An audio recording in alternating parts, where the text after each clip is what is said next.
aku ucapin terima kasih karena Kak Daru udah bersedia meluangkan waktunya untuk aku wawancarai ya Kak. Oke. Sebelumnya boleh nggak sih Kak perkenalkan dulu Kak Daru ini siapa dan backgroundnya bagaimana? Oke. Kenalin ya guys, aku Daru Puspita Nintias dari angkatan 2021. Sekarang sedang menempuh di pendidikan di jurusan agroteknologi dengan fakultasnya pertanian, dan mungkin sekarang setengah diamanahi sebagai pimpinan umum UKM Nuansa periode 2023-2024. Oke, nah Kak Daru sebelum jadi PU di periode sekarang ini sebelumnya udah ada pengalaman di kepanitiaan maupun organisasi sebelumnya nggak sih Kak? Dari semester awal, dari semester 1. Betul. Kalau misalnya aku dari semester 1 emang udah aktif ya, karena aku tadinya mikir di semester 4 mau bakalan off gitu semua. Dan jadinya aku mulai dari semester 1 itu ada dulu di pertama sendiri itu ada DPM, Dewan Perwakilan Mahasiswa Fakultas Pertanian, dan terus habis itu aku langsung masuk ke Nuansa. Tentu aja jadi staff dulu di PSDM, di bagian PSDM. Terus ada IAS, pokoknya International Association di bidang pertanian. Yang terus ada PPMI, kemungkinan hanya aku sama ada seorang lagi dari Fakultas Hukum yang jadi perwakilan dari UNY untuk Perhimpunan Pers Mahasiswa Indonesia Dewan Kerja Yogyakarta di periode 2021-2022 kalau nggak salah.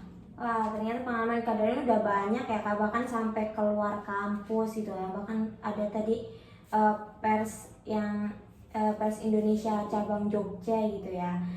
Kalau untuk, nah berhubung Kak Daru ini PU nih kan ya untuk UKM Nuansa periode ini, ada nggak sih Kak hambatan yang paling sulit ketika Kakak jadi PU?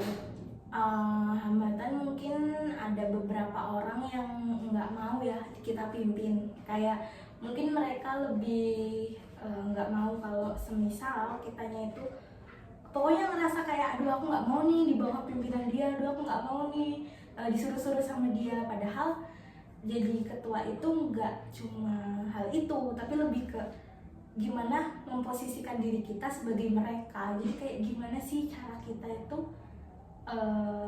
gimana cara kita melihat mereka dengan sudut pandang mereka gitu, bukan dari sudut pandang kita aja gitu ya, mungkin kayak gitu. Berarti kalau ditelisik lagi lebih kayak mau sebaik apapun kita memimpin pasti ada aja orang yang nggak suka gitu ya Kak. Tapi kita sebagai sosok yang memimpin tadi kita harus tahu juga posisi kita krusial itu. Jadi mau apa kata orang kita fokus. Terus juga ada beberapa yang kayak miskom gitu, entah mereka nggak mau komunikasi sama kita, entah mereka yang kayak mau tiba-tiba ngilang tapi mereka punya masalah nih tapi mereka nggak ngomong sama kita. Kan kalau misalnya mereka ngomong siapa tahu kita punya buat membackup gitu kan. Ini mereka nggak ngomong, ya gimana caranya kita mau masuk gitu kan ke mereka, ke masalah mereka gitu kalau misalnya kita bisa. Oke, berarti itu beberapa contoh hambatan yang ada di organisasi gitu ya Kak. Tapi kalau untuk tips and triknya sama Kakak memimpin atau sama kalian Kakak berkecimpung di dunia organisasi dan kepanitiaan tuh apa sih Kak? Kalau aku dari awal banget itu aku selalu mengedepankan kalau di dalam yang lagi serius nih, rapat yang serius itu kita sebagai pemimpin itu mendengarkan mereka dulu baru kita ngomong. Jadi semua masukan tuh masukin dulu nih ke otak. Nah baru kita saring. Kalau ada yang nggak setuju dikeluarin. Kalau setuju pun kenapa kita setuju dikasih alasannya, dikasih kayak rasionalisasinya gitu gimana kepada si mereka yang kita nggak setuju atau si mereka yang kita setuju gitu. Oke. Jadi titik temunya tetap ke komunikasi sih. Emang komunikasi sepenting itu Kak ya. Jadi yang terakhir nih Kak, kalau saran atau pesan dan kesan dari Kak Daru untuk teman-teman yang lihat video ini tuh gimana sih Kak?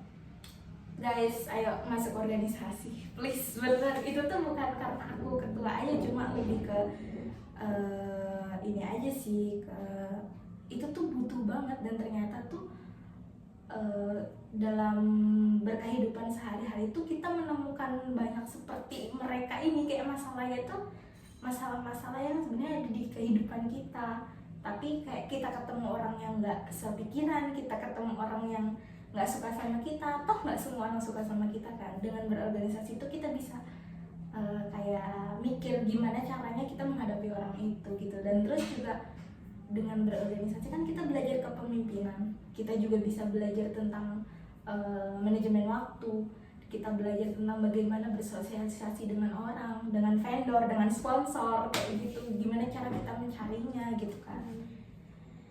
Jadi perlu banget sih berorganisasi.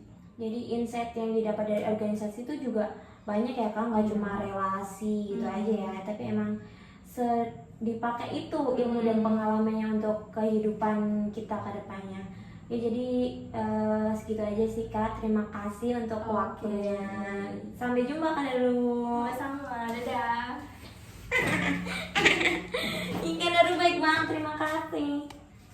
Mau counterin nggak? Aku bawa